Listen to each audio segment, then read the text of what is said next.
నమస్తే. నవలా శీర్షిక సౌజన్య, రచన నవీన్ గారు, చదువుతున్నది రాధిక. ఇక కథలో పెడితే, అతన్ని చూస్తే నాకు అసహ్యం, కానీ అతన్ని చూడకుండా ఉండలేకపోయేదాన్ని. అతడు ఎప్పుడన్నా క్లాస్కి రాకపోతే ఏదో పోగొట్టుకున్నట్టుగా వెలితిగా ఉండేది. కాలేజీలో చదివే 1500 మంది స్టూడెంట్లో అతడిక్కడున్నా ఇట్టే గుర్తుపట్టగలను.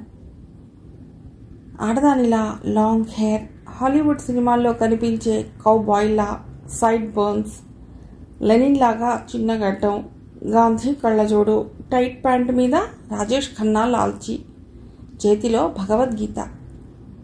ఇది అతడి అవతారం. అతడి పేరు కృష్ణారావు. అంతా అతడిని హిప్పీరావు అని పిలిచేవాళ్ళు. ఎప్పుడు అతడి చుట్టూ ఎంతోమంది గుమిగూడి ఉన్నా నిజానికి అతడికి ఫ్రెండ్స్ చాలా తక్కువే. అతన్ని ఏడిపించటానికో అతన్ని చూసి నవ్వటానికో జనం అతడి చుట్టూ గుమిగూడేవాళ్ళు. కృష్ణారావు ఏ పని చేసినా ఒంటరిగానే చేసేవాడు. అతడు 2-3 రోజులకు ఒక్కసారైనా కాలేజీలో చిన్న సంచలనం లాంటిది సృష్టిస్తూ ఉండేవాడు. ఏదో ఒక స్లోగన్ రాసి ఉన్న అట్టముక్కను ఓ కర్రకు తగిలించుకుని తయారయ్యేవాడు. కృష్ణారావు పట్టుకు వచ్చే స్లోగన్స్ రకరకాలుగా ఉండేవి. అమెరికా వెంటనే వియత్నాం నుండి వైదొలగాలి, కాలేజీల్లో చదివే ఆడపిల్లలు అమ్మమ్మల్లాగా ఉండకూడదు, బాయ్స్తో సోషల్గా ఉండాలి, బంగ్లాదేశ్కు యుఎన్ఓలో సభ్యత్వం ఇవ్వాలి, పాకిస్తాన్ యుద్ధ ఖైదీల్ని వెంటనే పాకిస్తాన్కు పంపివేయాలి, అన్ని రంగాల్లోనూ స్త్రీలకు సమాన హక్కులుండాలి. ఇలాంటివే కృష్ణారావు పట్టుకు తిరిగే స్లోగన్స్. అవి పట్టుకుని కాలేజ్ అంతా తిరిగేవాడు. అంతా గొల్లున నవ్వుతూ అతడి వెనకాల తిరుగుతుండేవాళ్ళు. అలాంటి స్లోగన్స్ పట్టుకురావద్దని, కాలేజీలో న్యూసెన్స్ సృష్టించవద్దని ప్రిన్సిపల్ అతడికి 1-2 సార్లు వార్నింగ్ ఇచ్చాడు. ఆ మర్నాడే కృష్ణారావు మరో స్లోగన్తో తయారయ్యాడు. కాలేజీలు చక్కగా నడవాలంటే వెంటనే ప్రిన్సిపాల్స్ను తొలగించాలి అని. వెంటనే అతన్ని 1 వారం రోజులు సస్పెండ్ చేశారు. ఆ సస్పెన్షన్ అన్యాయమని కృష్ణారావు కాలేజీ గేటు ముందు నిరాహార దీక్ష ప్రారంభించాడు. 2 రోజుల తర్వాత పోలీసులు వచ్చి అతన్ని తీసుకుపోయారు. కాలేజీ లెక్చరర్స్, గర్ల్స్ ఫ్రెండ్స్తో సహా అంతా కృష్ణారావును గురించి చిత్రంగా చెప్పుకుని నవ్వుకునేవాళ్ళు. కృష్ణారావు వాళ్ళు బాగా డబ్బున్న వాళ్ళట. వాళ్ళ నాన్న ఆ ఊళ్ళో చాలా పేరున్న డాక్టర్. డాక్టర్స్ పేదవాళ్లకు ఉచితంగా వైద్యం చేయాలని కృష్ణారావు వాళ్ళ నాన్న క్లినిక్ ముందే ఉద్యమం ప్రారంభించాడట. కృష్ణారావు తండ్రి కూడా పోలీసుల సహాయాన్ని కోరవలసి వచ్చిందిట. కృష్ణారావు పోయినసారి స్టూడెంట్స్ యూనియన్ ఎలక్షన్స్లో ప్రెసిడెంట్షిప్కు పోటీ చేశాడు. ఎలక్షన్స్ ఇంకా 1 రోజులున్నాయనగానే తన ఎలక్షన్ మేనిఫెస్టో ప్రకటించాడు. అందులో కొన్ని ముఖ్యాంశాలు: వియత్నాం యుద్ధానికి వ్యతిరేకంగా మన కాలేజీ నుండి ఒక డెలిగేషన్ను యునైటెడ్ స్టేట్స్కు పంపిస్తానన్నాడు. మన కాలేజీలో ఆడపిల్లలు మరీ పాతరాతి యుగపు మనుషుల్లా ప్రవర్తిస్తున్నారు, వాళ్లను ఆధునిక యుగంలోకి తీసుకురావటానికి కృషి చేస్తానన్నాడు. విద్యార్థుల్ని ఇన్స్పైర్ చేయటంలో, వాళ్ల మెదడుకు పని కల్పించడంలో ఈ విద్యా విధానం పూర్తిగా ఫెయిల్ అయిపోయింది. ఈ విద్యా విధానాన్ని మార్పించడానికి ప్రయత్నం చేస్తానన్నాడు. కానీ పూర్ కృష్ణారావు, అతడికి 10 ఓట్లు కూడా పడలేదు. కృష్ణారావు క్లాస్లో ఉన్నాడంటే ఆ రోజు లెక్చరర్స్కు అతడికి పెద్ద వాగ్యుద్ధం జరిగేది. కృష్ణారావు కాన్వెంట్లో ఇంగ్లీష్ మీడియంలో చదివాట. అందువల్ల ఇంగ్లీష్ చాలా చక్కగా మాట్లాడేవాడు. నిజం చెప్పాలంటే మాకు చెప్పే కొందరు లెక్చరర్స్ కంటే కృష్ణారావే చక్కగా మాట్లాడతాడు. ఒకరోజు మాకు హిస్టరీ చెప్పే లెక్చరర్తో వాదన పెట్టుకున్నాడు. లెక్చర్ మధ్యలో అకస్మాత్తుగా లేచి, మీరు చెప్పే హిస్టరీ బొత్తిగా బుకిష్గా ఉంటున్నది సార్. ప్రస్తుత కాలానికి మీరు చెప్పే చరిత్రకు గల సంబంధాన్ని, రెలెవెన్స్ను చెప్పాలి మీరు. ఉదాహరణకు అక్బర్ నుండి మనం ఈనాడు నేర్చుకోవాల్సింది ఏమిటి? ఈ రోజుల్లో, ఈ పరిస్థితుల్లో అక్బర్ రెలెవెన్స్ ఏమిటి? అతని నుంచి మనం నేర్చుకోవాల్సిన పాఠాలేమిటి? అది చెప్పండి. అక్బర్ ఎప్పుడు పుట్టాడు? ఎక్కడ పెరిగాడు? ఎవరిని ప్రేమించాడు? ఎవరిని పెళ్లి చేసుకున్నాడు? ఎంతమంది పిల్లల్ని అన్నాడు? ఎప్పుడు చచ్చాడు? ఇవన్నీ మనకు అనవసరం సార్ అన్నాడు కృష్ణారావు. హిస్టరీ లెక్చరర్ అదిరిపోయాడు. కృష్ణారావు అంటున్నదేమిటో అతడికి కానీ మాకు కానీ బొత్తిగా అర్థం కాలేదు. ముఖానికి పట్టిన చెమటను తుడుచుకుంటూ హిస్టరీ లెక్చరర్ అన్నాడు, మిస్టర్ కృష్ణారావు, 15 ఏళ్లుగా నేను హిస్టరీ చెప్తున్నాను. నా స్టూడెంట్స్లో ఎందరో ఎంతో పైకి పోయారు. కొందరు IAS ఆఫీసర్స్ కూడా అయ్యారు. కానీ నన్నెవరూ ఇలాంటి చచ్చు ప్రశ్న అడగలేదు. Behave your self. అలాగే కృష్ణారావు ప్రతి లెక్చరర్తో ఏదో వాదన పెట్టుకునేవాడు. అతడు కాలేజీకి రాని రోజు అటు లెక్చరర్స్కు ఇటు మాకు ఎంతో రిలీఫ్గా ఉండేది. మొత్తానికి కృష్ణారావు అంటే లెక్చరర్స్లో స్టూడెంట్స్లోనూ ఓ సెమీ క్రాక్ అనే అభిప్రాయం స్థిరపడిపోయింది. అందువల్ల అతడు ఏం మాట్లాడినా ఏం చేసినా నవ్వటమే కానీ ఎవ్వరూ సీరియస్గా తీసుకునేవాళ్లు కాదు. ఒకరోజు అకస్మాత్తుగా కృష్ణారావు కాలేజీ ముందు నిరాహార దీక్ష ప్రారంభించాడు. అతడి పక్కనే పెద్ద పెద్ద అక్షరాలతో వెంటనే దేశంలోని యూనివర్సిటీలన్నింటినీ మూసివేయాలి అని ఉంది.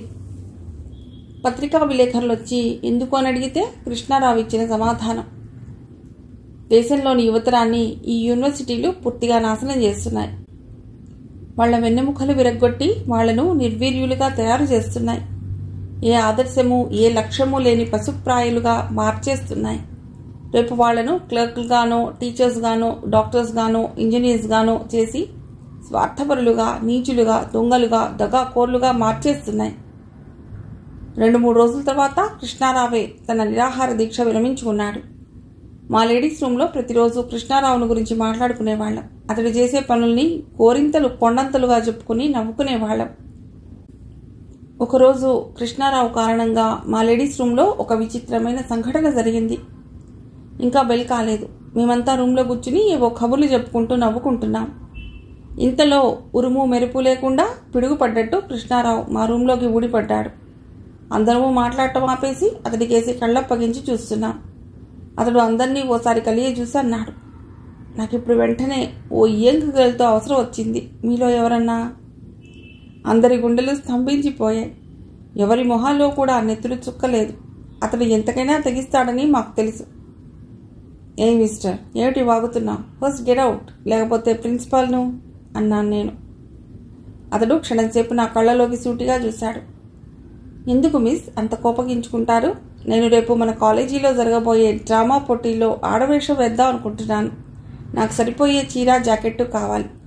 మీలో ఎవరైనా నాకు సరిపోయే డ్రెస్ ఇస్తారేమోనని రిక్వెస్ట్ చేయడానికి వచ్చాను అన్నాడు కృష్ణారావు. మా గర్ల్స్ అంతా ఇది వినగానే హా అంటూ అంతేనా అంటూ మూర్ఛపోయినంత పనిచేశారు. మీకు సరిపోయే చీర జాకెట్టు ఇచ్చేవాళ్ళు మాలో ఎవరూ లేరు. దయచేసి మీరు బయటకు వెళ్ళవచ్చు అన్నాను. అంతేనా? ఇంచుమించు 100 గర్ల్స్లో నాకు సరిపోయే వాళ్ళు, నాకు సహాయం చేయగల వాళ్ళు ఎవళ్ళు లేరా? వాట్ ఎ పిటీ అన్నాడు కృష్ణారావు. మీ వేషాలు ఇంకా చాలించి బయటకు నడవండి, లేకపోతే ప్రిన్సిపాల్ని పిలవలసి వస్తుంది అన్నాను అతడికేసి తీక్షణంగా చూస్తూ. మీకెందుకంత శ్రమ మిస్, నేనే వెళ్ళిపోతున్నాను. కృష్ణారావు బయటకెళ్లగానే అంతా నిట్టూర్చారు. స్కౌండ్రల్, మాట మార్చాడు అంది పళ్ళు కొరుకుతూ మా క్లాస్మేట్ రమ. పూర్ సోల్, మాట మార్చాడని చాలా నిరాశలో పడిపోయింది అంది జెన్నిఫర్. జెన్నిఫర్ కూడా మా క్లాసే. అంతా గొల్లున నవ్వారు. రమ బాగా రెచ్చిపోయింది. నాకెందుకు నిరాశ, నీలాంటి వాళ్ళకే ఆ నిరాశ అంది రమ. రమ జెన్నిఫర్ను నీలాంటి వాళ్లకే అనటానికి ఒక కారణం ఉంది. జెన్నిఫర్ బాయ్స్తో చాలా ఫ్రీగా సోషల్గా ఉంటుంది. కృష్ణారావు ఆడవేషం వేస్తే చూడవలసిందే అంది 3rd BSc చదువుతున్న శకుంతల. నిజమే అన్నాను. కృష్ణారావు మంచి ఒడ్డు పొడుగు ఉన్న మనిషి. 6 అడుగులపైనే ఉంటాడేమో. భుజాల దాకా వేలాడుతున్న ఆ లాంగ్ హెయిర్ మట్టుకు విగ్గు అక్కర్లేకుండానే జడవేయటానికి చక్కగా ఉంటుంది. కానీ అంతంత సైడ్ బర్న్స్, ఆ పిల్లిగడ్డం ఏం చేస్తాడో, తీసేస్తాడేమో. దెబ్బ పండులా నిగనిగలాడే శరీరం, చక్కని కనుముక్కు తీరుగల కోలమొహం. నిజంగా అతడు ఆడవేషం వేస్తే చూడవలసిందే. కొంపదీసి రేపు మరో నిరాహార దీక్ష ప్రారంభిస్తాడేమో అన్నాను. ఎందుకు అన్నారంతా. మగవాళ్ళు ఆడవేషాలు వేస్తామంటే ఆడవాళ్లు శారీలు జాకెట్లు సప్లై చేయాలి అని అన్నాను. అంతా గొల్లున నవ్వారు. మా క్లాస్మేట్ జెన్నిఫర్ మొదటి నుండి కృష్ణారావు విషయంలో చాలా సింపతి చూపించేది. త్వరలోనే ఈ సింపతి ప్రేమగా మారవచ్చులన్న అనుమానం కలిగింది నాకు. కొద్ది రోజుల్లోనే నా అనుమానం నిజమైంది. జెన్నిఫర్, కృష్ణారావు కలిసి తిరగసాగారు. జెన్నిఫర్ రోజు ఏదో మిషతో కృష్ణారావుని మా లేడీస్ రూమ్లోకి లాగుతూ ఉండేది. అతని గురించి ఎవరన్నా హేళనగా మాట్లాడినా నవ్వినా అది రెచ్చిపోయేది. అతన్ని చూసి నవ్వటం, మనలోని వెకిలితనాన్ని చూపించుకోవటమే. అతడు చాలా గొప్పవాడు. ఎక్కడో మధ్యయుగాల్లో నివసిస్తున్న మనకంటే అతడు కొన్ని వందల సంవత్సరాలు ముందున్నాడు. అందుకే మనకతడు పిచ్చివాళ్లా కనిపిస్తున్నాడు. తను నమ్మిన ప్రిన్సిపల్స్ కోసమై ప్రాణమైనా ఇస్తాడు. మనకా ఓ ప్రిన్సిపల్ లేదు, ఆచరణ లేదు. మనమంతా పెద్ద హిపోక్రాట్స్ము. మన మాటలకు చేతలకు సంబంధం లేదు. కానీ అతడులా కాదు. అతడు ఏ కాజెస్ కోసమైతే పోట్లాడుతున్నాడో అవి నిజంగా చాలా గొప్ప కాజెస్. కానీ మనం అతడిని పట్టించుకోవటం లేదు. అతడిని జోకర్ కింద జమకట్టి నవ్వుతున్నాం. But he's not a joker, he's a great idealist అనేది జెన్నిఫర్. జెన్నిఫర్ లేనప్పుడు రమ అంది, ఈ జెన్నిఫర్కు ప్రేమ బాగానే తలకెక్కినట్లుందే. ఈ క్రిస్టియన్కు ఆ హిప్పీకి బాగానే సరిపోయింది. సరిపోతే సరిపోయింది, మనదేం పోయింది అన్నాను నేను. అది ఊరికే వాడిని వెనకేసుకు రావడం, వాడి గురించి పెద్ద మునగాడైనట్టు లెక్చర్లు ఇవ్వటం నాకేం నచ్చలేదు అంది రమ. మనమంతా అతని గురించి నవ్వటం, హేళన చేయటం ఏమన్నా బాగుందా అన్నాను నేను. పాపం నా మాటలు రమకు నచ్చలేదు. మొహం ముడుచుకుని వెళ్ళిపోయింది. రమకు నా మీద చాలా రోజులుగా ఒక ఫిర్యాదు ఉంది. రమ వాళ్ళు మేము కొంచెం దూరపు బంధువులం కాబట్టి నేను ఆమెతో ప్రత్యేకమైన స్నేహాన్ని, చనువులు కనబరచాలని ఆశిస్తూ ఉంటుంది ఆవిడ. కానీ నేను మా క్లాస్మేట్స్ అందరితోనూ సమానంగా ఉండటం రమకు చాలా కోపంగా ఉంది. మా క్లాస్మేట్స్ అందరిలోకి నాకు జెన్నిఫర్తో కొంచెం ఎక్కువ చనువుంది. అందుకని రమ పదే పదే నాతో జెన్నిఫర్ను ఉద్దేశించి ఆ క్రిస్టియన్, నోనో ఆ హరిజన కమ్ క్రిస్టియన్ ఇవాళ వచ్చినట్టు లేదే అనటం మొదలెట్టింది. రమతో ఒకసారి నేను మొహమాటంగా చెప్పాను, మాటకి మాటకి జెన్నిఫర్ను నువ్వు అలా అనటం ఏమీ బాలేదు. కొద్దో గొప్ప చదువుకున్న మనం కూడా ఈ కులాలను మతాలను ఇంతగా పట్టించుకుంటే ఇక చదువుకొని వాళ్ల సంగతి చెప్పాలా? ఈ కులాలను మతాలను మర్చిపోయి అందరము సమానంగా స్నేహంగా ఉంటే ఎంత బాగుంటుంది అన్నాను. అంతే, రమ మొహం కొందగడ్డలా మారిపోయింది.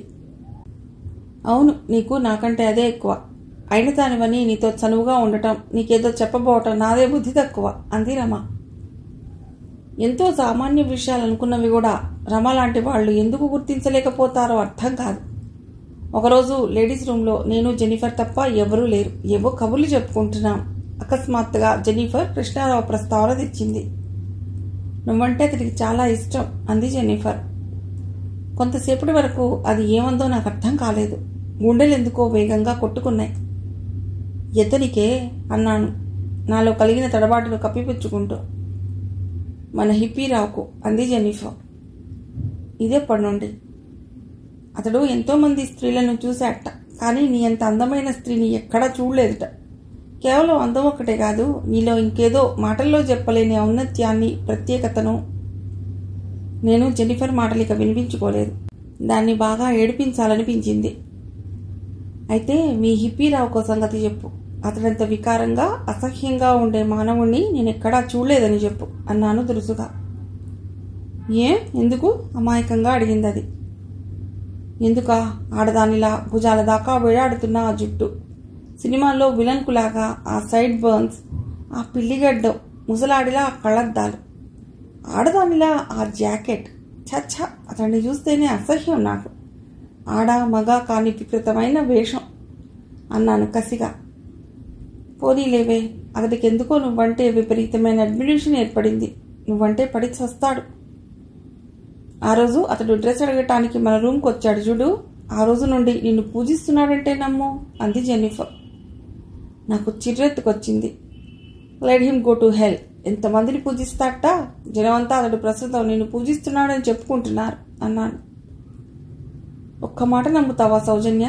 నాకు అతడికి హాయ్ అంటే హాయ్ అనుకోవటం తప్ప వేరే ఏమీ లేదు. బాయ్స్తో సోషల్గా ఉండటానికి నాకు అభ్యంతరం ఉండదు. మొదటి నుండి అతడంటే ఓ ఇంట్రెస్ట్ ఏర్పడింది. అతడు ఫన్నీ ఫెలో అనిపించి అతడితో స్నేహం చేశాను, అంతే. అంతకంటే ఏమీ లేదు. మన ఫ్రెండ్స్కు ఓ ఆడది మగవాడితో కలిసి మాట్లాడితే చాలు, ఏదో సంబంధాన్ని అంటగడతారు అంది జెన్నిఫర్. కాలేజీ నుండి ఇంటికి వచ్చాక జెన్నిఫర్తో జరిగిన సంభాషణ నాకు పదే పదే గుర్తుకు రాసాగింది. తనను మగవాడు పూజిస్తున్నాడన్న భావన ఏ స్త్రీలోనైనా కొంత సంచలనాన్ని సృష్టించకుండా ఉండదేమో. నాలోనూ అలాంటి సంచలనమే కలిగింది. ఇంటికొచ్చి ఏ పని చేస్తున్నా కృష్ణారావే మనసులో మెదలసాగాడు. జెన్నిఫర్ను ఏడ్పించాలని అలా అన్నాను గాని నిజానికి కృష్ణారావు అందగాడే. కావాలని తనను తాను అలా వికృతంగా మార్చుకున్నాడు. ఆ హిప్పీ వేషాన్ని తీసేస్తే ఏ రాజేష్ ఖన్నా లాగానో రాక్ హడ్సన్ లాగానో ఉంటాడు. ప్రేమను గురించి చాలా నవలలో చదివాను, సినిమాల్లో చూశాను. ఈ రోజుల్లో ఎక్కడ చూసినా ప్రేమ కథలే. అకస్మాత్తుగా నాకు భయంకరమైన సందేహం కలిగింది. కృష్ణారావు నన్ను ప్రేమించడం లేదు కదా, లేక నేను కృష్ణారావుని ప్రేమించడం లేదు కదా. నాలో నేను నవ్వుకున్నాను. నోనో, అసంభవం. అతడిని నేను ప్రేమించడం కల్లో కూడా జరగదు. అతడు ఫనీ ఫెలో, ఓ joker, laughing stock of the college అనే భావాలు తప్ప అతడి మీద నాకు మరో భావం కలగటానికి వీల్లేదు. నాకు అప్పుడప్పుడు అనిపిస్తుంటుంది, ఈ ప్రేమ కథలు, ఈ ప్రేమ సినిమాలు ఉండకపోతే జనం ఇంతగా సోకాల్డ్ ప్రేమను గురించి పట్టించుకునేవాళ్ళు కాదేమో. ఒక స్త్రీకి తను నిజంగా ప్రేమించడం కాకుండా తనను ఎవరో ప్రేమిస్తున్నానన్న తెచ్చిపెట్టుకున్న భావన ఎంతో సంతృప్తిని కలిగిస్తుంటుంది. నిజ జీవితంలోని రొటీన్కు దూరంగా ఒక సౌందర్య విలసిత ప్రపంచాన్ని ఊహించుకోవటం, ఆ ప్రపంచంలో ఎవరో ఒక అందమైన, అన్ని అర్హతలు ఉన్న, తనను అనుక్షణం ఆరాధిస్తున్న ఓ యువకుడిని ఊహించుకోవటం ఈనాటి యువతులకు బాగా అలవాటైపోయింది. స్త్రీలలోనూ పురుషుల్లోనూ ఒకానొక వయస్సులో జనించే ఈ బలహీనతను ఆధారం చేసుకునే ఎన్నో సినిమాలు, నవలలు, కవితలు సృష్టించబడ్డాయనుకుంటాను. నాలోనూ ఈ బలహీనత ఉందేమో. నేను ప్రేమించబోయే వ్యక్తి ఇలా ఉండాలి, అలా ఉండాలి అని నా ఊహాలోకంలో ఒక సుందరమూర్తిని సృష్టించుకున్నాను. నేను ప్రేమించే యువకుడు అందంగా, ఆకర్షణీయంగా ఉంటాడు. ఎప్పుడూ ఉత్సాహంగా, హుషారుగా, చైతన్యం మూర్తీభవించినట్లుగా నవ్వుతూ తన చుట్టూ ఉన్న వాళ్ళని నవ్విస్తూ ఉంటాడు. అఫ్కోర్స్ నన్నెప్పుడూ ఆరాధిస్తాడు. నా అందాన్ని గొప్ప కవితా వేగంతో గానం చేస్తాడు. అవును, నాకు తెలుసు నేను చాలా అందమైన దానని. ఇంకా అతడు స్త్రీ స్వతంత్రాన్ని గౌరవించే వ్యక్తి అయి ఉండాలి. నా ఆశల్ని, అభిరుచుల్ని, నా వ్యక్తిత్వాన్ని గౌరవించాలి. ఒక్క క్షణం కూడా నన్ను విడిచి ఉండకూడదు. నన్ను సినిమాలకు, క్లబ్లకు, ఎక్స్కర్షన్కు తిప్పాలి. ఇంకో ముఖ్యమైన విషయం, నేను ప్రేమించబోయే వ్యక్తికి బాగా డబ్బు ఉండాలి. ఈ విషయం ఒప్పుకోవటానికి నేనేమీ సిగ్గుపట్టలేదు. సినిమాల్లో లాగా ఓ లక్షాధికారి కూతురు ఓ రిక్షావాడినో, కూలివాడినో ప్రేమించడం అంటే నాకు అసహ్యం. పవిత్ర ప్రేమకు డబ్బుతో పని లేదంటే నాన్ సెన్స్. నా డైలాగు సినిమాలో వినటానికి బాగుంటుందేమో, కానీ నిజ జీవితంలో లాభం లేదు. డబ్బు లేకుండా మన కనీస కోరికైనా తీరదు. నచ్చిన చీరలు కట్టుకోవాలి, అందమైన ఇంట్లో ఉండాలి, చక్కని ప్రదేశాలు చూడాలి అని ఏ అమ్మాయికైనా ఉంటుంది. నేను ప్రేమించబోయే వ్యక్తి నా ఈ కోరికలన్నీ తీర్చాలని కోరుకోవటం తప్పే ఉంది. కృష్ణారావుకు ఇవన్నీ ఉన్నాయా? ఉన్నాయేమో, కానీ కృష్ణారావు నాకు నచ్చలేదు. అతన్ని చూసి అందరూ నవ్వటం. నో, నేను ప్రేమించే వ్యక్తి చాలా డిగ్నిఫైడ్గా, చూడగానే గౌరవం కలిగేలా ఉండాలి. కృష్ణారావులో ఓ ముఖ్యమైన లోపం, అతడి జీవితంలో క్రమశిక్షణ లేదు.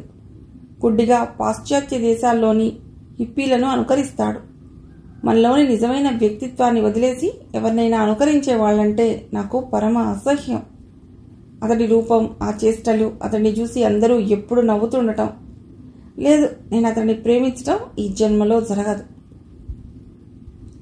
ఆ తెల్లవారి మామూలుగా కాలేజీకి వెళ్ళాను. క్లాస్కు వెళ్ళగానే నాకు తెలియకుండానే నా కళ్ళు కృష్ణారావు కోసం వెతకసాగాయి. కానీ అతడు క్లాసులో కనిపించలేదు. ఇంతలో ఎకనామిక్స్ లెక్చరర్ వచ్చి పాఠం చెప్పడం మొదలెట్టాడు. ఓ 10 నిమిషాల తర్వాత మే కమింగ్ సార్ అన్న స్పష్టమైన కంఠం. నాకు తెలుసు అది కృష్ణారావు కంఠం అని. అందరితో పాటు నేను కూడా డోర్ వైపు చూశాను. అంతా ఒక్కసారి ఆహా అంటూ అరిచారు. క్షణంసేపు అక్కడ నిల్చున్నదెవరో నేను గుర్తుపట్టలేకపోయాను. తర్వాత నా కనుల్ని నేనే నమ్మలేకపోయాను. అక్కడ నిల్చున్నది కృష్ణారావే. అయినా నిన్నటి కృష్ణారావుకు ఈ కృష్ణారావుకు ఎక్కడా పోలిక లేదు. లాంగ్ హెయిర్ లేదు, సైడ్ బర్న్స్ లేవు, కళ్ళజోడు లేదు, ఆ జాకెట్ వైట్ లాల్చీ లేదు. చక్కగా దువ్వుకుని నీట్గా ఇన్షర్ట్ వేసుకుని పుస్తకాలు చేతిలో పట్టుకుని చాలా బుద్ధిమంతుడైన విద్యార్థిలా నిల్చున్న అతన్ని చూస్తే నా మతిపోయింది. కృష్ణారావు ఎంత అందమైన వాడో అప్పుడు తెలిసింది.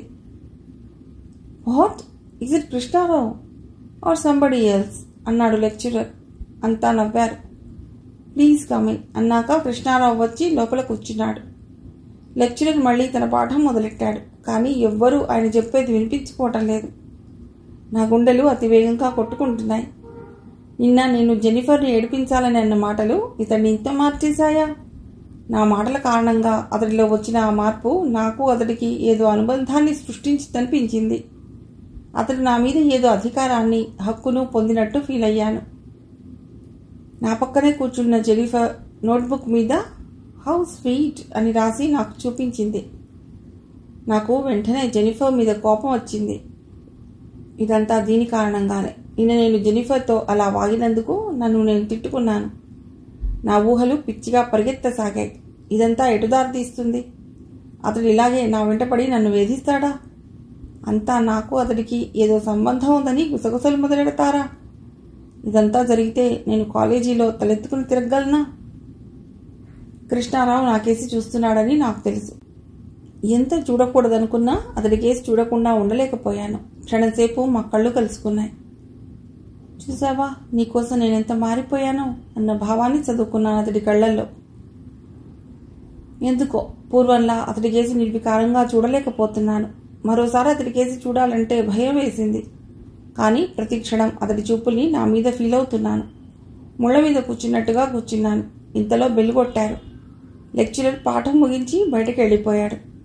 కృష్ణారావు మీద పడ్డారంతా. వాట్ కృష్ణారావు, హిప్పీ అవతారాన్ని ఇంత త్వరగా చాలించావా? ఏమైంది? కొంపతీసేవన్నీ నా ప్రేమించావా ఏమిటి?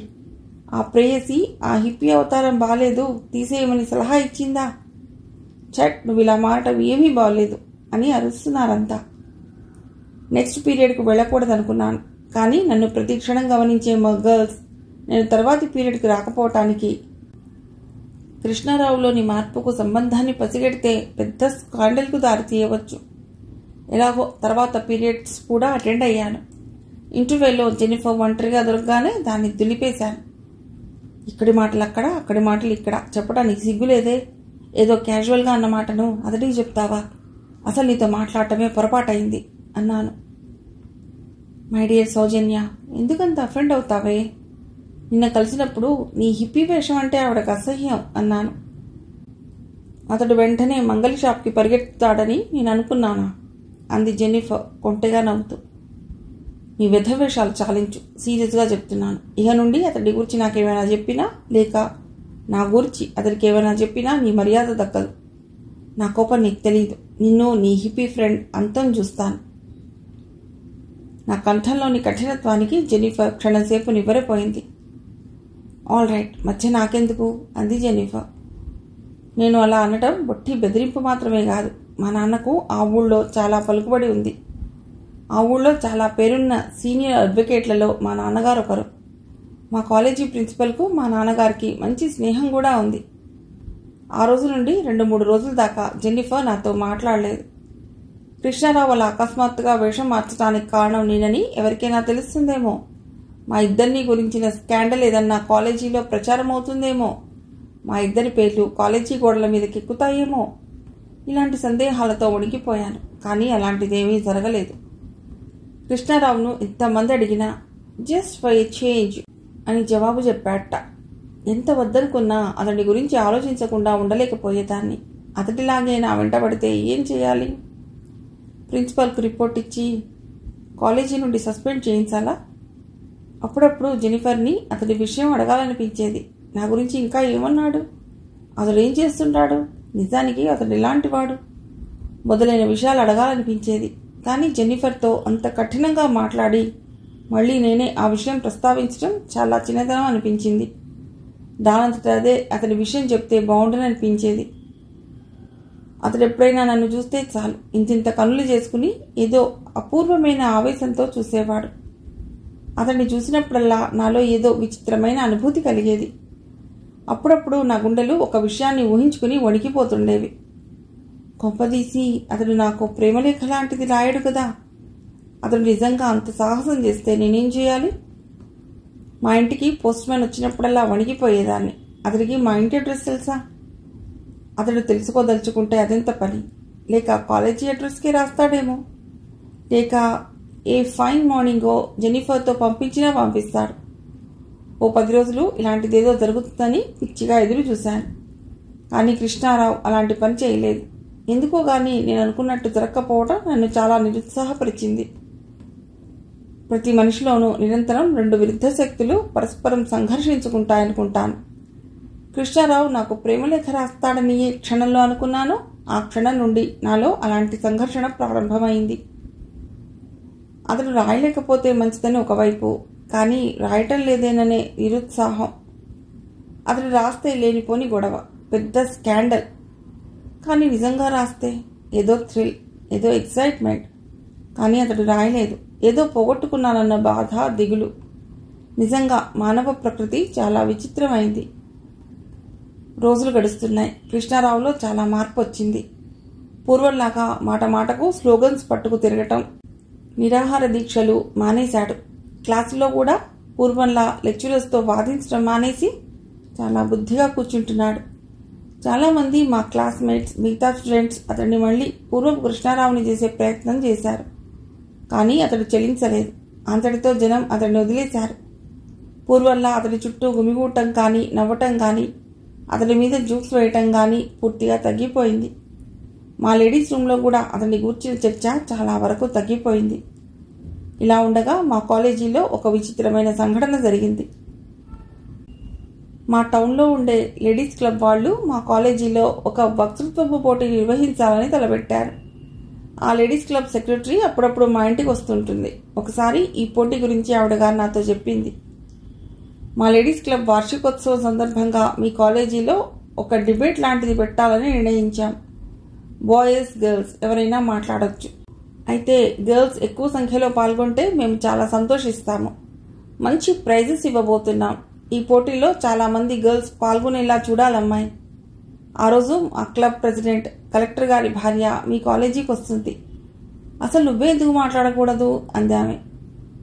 మాట్లాడొచ్చుననుకోండి, కానీ అంతమంది బాయ్స్ మధ్యలో మాట్లాడాలంటే కొంచెం భయం వేస్తుంది. ఒక అమ్మాయి మాట్లాడుతోందంటే చాలామంది పోకిరిగాళ్లు చేరుతారు, ఏదో అల్లరి పెడతారు అన్నాను. అదేం లేదమ్మాయి, మీరు పిరికిగా ఉన్నంతకాలం వాళ్ళలాగే మిమ్మల్ని ఏడిపిస్తూ ఉంటారు. మీరు ధైర్యంగా ముందుకు రండి, వాళ్ళు మిమ్మల్ని ఏమీ చేయలేరు. ఎంతటి రౌడీ అయినా ఒక అమ్మాయి ఎదురు తిరిగిందంటే తగ్గుతాడు. కాలేజీలో చదివే మీరన్నా ధైర్యంగా ముందుకు రాలేకపోతే లాభం లేదమ్మాయి. మన ఆడవాళ్ళు ఎప్పుడు ఇలాగే వంటింట్లో ఉండవలసి వస్తుంది అంటూ ఆమె ఓ పెద్ద లెక్చర్ ఇచ్చింది. 2-3 రోజుల తర్వాత ప్రిన్సిపల్ దగ్గర నుండి ఈ విషయం గురించిన నోటీస్ రానే వచ్చింది. లేడీస్ క్లబ్ వాళ్ళు నిర్వహించబోయే ఆ వక్తృత్వపు పోటీకి కాలేజీలో కోఎడ్యుకేషన్ ఉండాలా వద్దా అన్నది చర్చనీయాంశంగా ఉంటుందట. పేర్లు ఇవ్వదలుచుకున్న వాళ్ళు 2 రోజులుగా స్టూడెంట్ యూనియన్ అడ్వైజర్ అయిన హిస్టరీ లెక్చరర్ గోవిందరావుకు ఇవ్వవచ్చునని ఆ నోటీస్ సారాంశం. నేను లేడీస్ రూమ్లో అందరితోనూ చెప్పాను. లేడీస్ క్లబ్ వాళ్ళు పెడుతున్న ఈ పోటీలో మనలో కొందరైనా పార్టిసిపేట్ చేయకపోతే అసహ్యంగా ఉంటుంది. వాళ్ళు మనమంతా వట్టి పిరికివాళ్ళం అనుకుంటారు. మనలో కొందరైనా ముందుకు రావాలి అన్నాను. అమ్మో, అంతమంది బాయ్స్లో మనం మాట్లాడటమే కాలేజీ టాప్ లేపేస్తారు అన్నారంతా. అదేం లేదు, మనం భయపడుతున్నంతకాలం వాళ్ళు మనల్ని ఇలాగే భయపెడుతుంటారు. మనం ధైర్యంగా ముందుకొస్తే వాళ్ళు మనల్ని ఏమీ చేయలేరు. ఏ రమా, జెన్నిఫర్, సుహాసిని, సుజాత, జయంతి, రుక్మిణి ఇలా పేరున అందరినీ అడిగాను. అందరూ నేను మాట్లాడనంటే నేను మాట్లాడను అని భీష్మించుకుని కూర్చున్నారు. ఇంతమందిని ఇలా అడిగే కంటే తనే ఎందుకు మాట్లాడకూడదో అంది రమ. అవును, నువ్వే ఎందుకు మాట్లాడరాదు, నీకు తప్పకుండా ప్రైజ్ వస్తుంది అంది జెన్నిఫర్. అంతా నా మీద పడ్డారు. నువ్వు మాట్లాడాలి, నువ్వే మాట్లాడాలి అని గోల చేశారు. నేనేమీ మాట్లాడలేకపోయాను. ఆమె ఎందుకు మాట్లాడుతుంది, మనల్ని ముందుకు దోస్తుంది అంది రమ నిష్ఠూరంగా. డోంట్ వరీ, నేనే మాట్లాడతాను అనేశాను రోషంగా. అంతా చప్పట్లు కొట్టారు. ఆ రాత్రంతా ఆలోచించాను.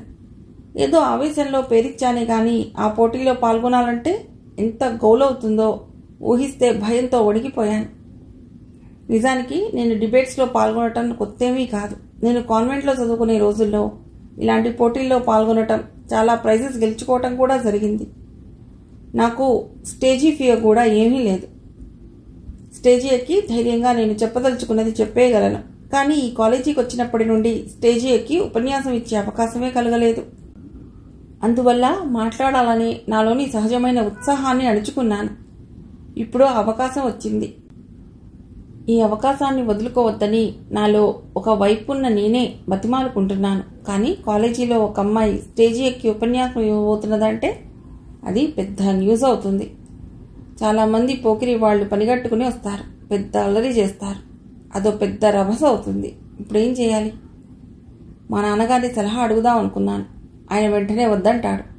ఆయన అభిప్రాయాలు చాలా పాతకాలం నాటివి. ఆడది వంటిల్లు కదిలి బయటకు రాకూడదనే మనస్తత్వం ఆయనది. నిజానికి నేను కాలేజీకి వెళ్ళి అంతమంది మగవాళ్ల మధ్య తిరగటం ఆయనకి మాత్రం ఇష్టం లేదు. నా మొండి పట్టుదల, మా అమ్మ ప్రోత్సాహం కారణంగా నేను కాలేజీలో చదవగలుగుతున్నాను. మా college students union adviser, history lecturer Govindarao గారిని సలహా అడిగితే ఈ ఐడియా నాకు నచ్చింది. ఆయన చాలా మంచివాడు. ఏవైనా అసహ్యకరమైన సమస్యలు ఉత్పన్నమవుతాయనుకుంటే ఆయనే వద్దని చెప్తాడు. అంతే, నా గుండెలు చాలా తేలికపడ్డాయి. రేపు వెళ్ళగానే ఆయన అడుగుతాను. ఆయన మాట్లాడమంటే మాట్లాడతాను, వద్దంటే ఊరుకుంటాను. ఆ మర్నాడు ఉదయం కాలేజీకి వెళ్ళగానే మేము కొందరం గర్ల్స్ కలిసి గోవిందరావు గారి దగ్గరికి వెళ్ళాం. మమ్మల్ని చూడగానే ఆయనే అన్నాడు, ఇదేమిటి మీలో ఒక్కరైనా డిబేట్లో మాట్లాడటానికి పేరు ఇవ్వలేదు? లేడీస్ క్లబ్ వాళ్ళు పోటీ పెట్టడం, ఒక్క లేడీ కూడా ఆ పోటీలో పాల్గొనకపోవటం Hamlet without prince of Denmark లా ఉంది. నో, మీలో ఎవరైనా తప్పకుండా పార్టిసిపేట్ చేయవలసిందే. మేమెవరమూ మాట్లాడలేదు. ఆయనే మళ్ళా, ఏ సౌజన్య, నువ్వెందుకు మాట్లాడకూడదు అన్నాడు. ఉలిక్కిపడ్డాను. అడగకుండానే ఆయన నేను కోరుకున్న సలహా ఇచ్చాడు. ఏమంటావు, నీ పేరు రాయమంటావా అన్నాడు. మాట్లాడొచ్చు, కానీ బాయ్స్ పెద్ద గోల చేస్తారేమోనని భయం వేస్తున్నది సార్ అన్నాను. వాళ్ల మొహంలే, చక్కగా ప్రిపేర్ అయ్యి బాగా మాట్లాడావంటే అంతా నోళ్లు తెరుచుకుని వింటారు. Nothing will happen. నీ పేరు రాసేస్తున్నాను. గొడవ చేస్తారన్న భయం అస్సలు పెట్టుకోకు. ఏమీ జరగకుండా చూసే భారం నాది. ఈ కాలేజీలో గొడవ చేసే వాళ్ళెవరో నాకు తెలుసు. వాళ్ళందరి మధ్యలోకి వెళ్ళి కూర్చుంటాను. So wish you best of luck అంటూ మమ్మల్ని సాగనంపాడు గోవిందరావు. ఆ క్షణం నుండి ప్రారంభమైంది నా గుండెల్లో వృధా. నేను కొన్ని వందల మంది బాయ్స్ ముందుకు వెళ్ళి మాట్లాడబోయే క్షణాన్ని ఊహించుకుంటే ముచ్చెమటలు పోశాయి. హిస్టరీ లెక్చరర్ ఎంత చెప్పినా ఎందుకో ఏదో జరుగుతుందని నా మనస్సు శంకించసాగింది. బాయ్స్లో ఒకడు పిల్లిలా అరుస్తాడు, మరొకడు కోతిలా కిసకిసం అంటాడు, ఇంకొకడు మేకలా మేమే అంటాడు. అంతా గొల్లున నవ్వుతారు. ఆ దృశ్యాన్ని ఊహించుకుంటే నాకు విపరీతమైన భయం వేసింది. కానీ ఏమైనా నేను మాట్లాడవలసిందే. ఇప్పుడు మాట్లాడనని చెప్తే అంతా నేను బట్టి పిరికిదాన్ని అనుకుంటారు. అలా అనుకోవటానికి వీల్లేదు. ఎటువంటి పరిస్థితినైనా ఎదుర్కోవలసిందే. పిచ్చెత్తినట్టుగా రాత్రింబవళ్ళు ఆ డిబేట్ కోసం ప్రిపేర్ కాసాగాను. కాలేజీల్లో కో ఎడ్యుకేషన్ ఉండవలసిందేనని మాట్లాడదలుచుకున్నాను. ఎంఎస్సీ చదువుతున్న మా అన్నయ్యను కొన్ని పాయింట్స్ చెప్పమని అడిగాను. ఆయన 4-5 పేజీల మ్యాటర్ రాసిచ్చాడు. ఏవేవో పత్రికలు తిరిగేశాను. ఆ వరకు నేను మాట్లాడదలుచుకున్న విషయానికి ఒక స్పష్టమైన రూపం ఏర్పడింది. నాకిచ్చేది 5 నిమిషాలే అయినా ఒక అరగంటకు సరిపోయేంత మ్యాటర్ తయారైంది. మళ్ళీ ఇదంతా 5 నిమిషాలకు వచ్చేట్టుగా కుదించాను. చివరకు ఆ రోజు రానే వచ్చింది. మిగిలిన కథ తర్వాతి భాగంలో.